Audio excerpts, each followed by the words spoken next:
Couple of questions before we end this episode of PFTPM. RB Roughnecks, who's the first quarterback to get a fully guaranteed deal or close to it? If not, who's the first owner that offers a shorter-term mega contract that contains guaranteed money but language for restructures cap being pushed back? Okay, I think CJ Stroud is the best candidate to get a fully guaranteed contract. And, I'll repeat something I said yesterday. If you're truly a franchise quarterback, you're not going to suddenly fail to be one. And you don't really need a fully guaranteed contract. Like, I'd rather take dollars than guarantees. If I can get more money, if you're going to offer me something fully guaranteed, and I'm just throwing out numbers here, fully guaranteed, $150 million, not fully guaranteed, $175 million, I'll take the $75 million, $175 million. I'll take the more money because if I'm a franchise quarterback, they're not going to cut me. If they do cut me, somebody else will sign me and give me good money. The problem is Deshaun Watson was the worst possible guy to give a fully guaranteed contract to.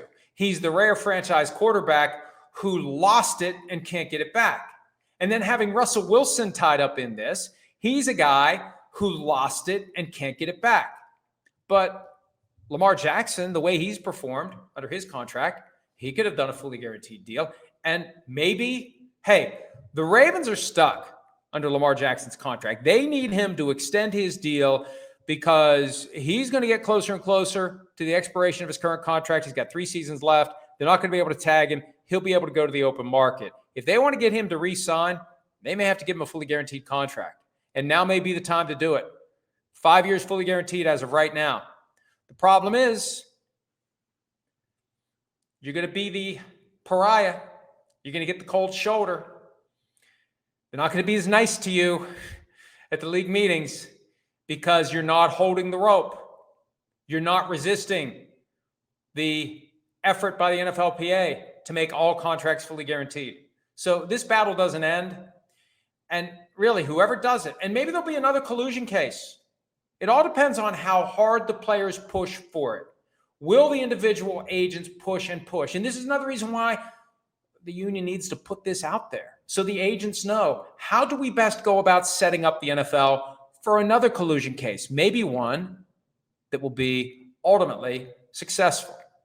Jordan Davey, wasn't there talk about the NFLPA wanting to start training camp in late June? If so, could they lay the groundwork for maybe a 20-game season with 2 buys and more benefits? The NFL would surely listen, right? Yeah, I think they're eventually going to have 20 regular season games. I don't know when that's going to be. At times, I've suggested the NFLPA should just offer it now in exchange for this. Let's do it. We're gonna get nuts. Let's get nuts. But even as it relates to 18 games, let's play this out. The league is going to want, I think, a lot of stuff in the next CBA negotiations. 18 regular season games, 16 international games per year. They've already made some noise about reconfiguring the way the salary cap is calculated. They may want to give the players a smaller piece of the pie. As the pie gets larger and larger, you can justify giving them a smaller piece because they're still going to have a lot of money. And one of the things they can give the players, and we saw this in 2011, when the CBA was finally done, when push came to shove, the players started asking for a lot of stuff that didn't cost the owners any money. And changing the offseason calendar won't cost the owners any money. Oh, you want to get rid of the offseason program and just show up in late June instead of late July for training camp? That's fine with us. Now, the coaches won't be happy.